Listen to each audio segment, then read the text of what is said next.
ngiye kubaho neza nibyo byanungura, ariko kubaho nabi ntabwo nge byanungura, kuko mu buzima bwanjye uri kumva impuhwe nazibonye hake, ahubwo nshimira banyeretse urukundo, umutima wanjye uzirikana nta gikorwa, kuko n'ubundi kuba ukiriho ni amahirwe akomeye.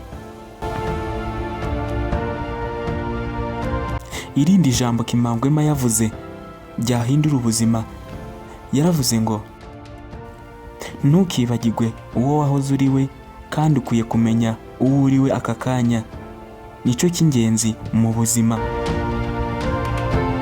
Kandi Kimangwema yaravuze ngo umutima wababajwe ntujya ukira.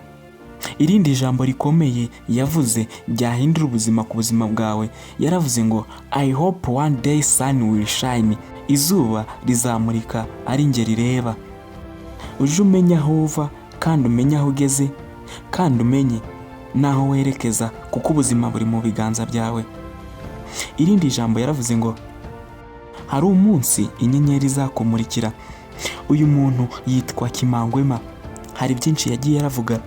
Wasura imbuga nkoranyambaga ze nka TikTok, yitwa Shema Kimangwema, abantu twese turamuzi, yavuze ibintu byinshi bitandukanye. Niyo mpamvu nanjye mvuze reka turebere hamwe ibintu by'ingenzi yavuze byahindura ubuzima.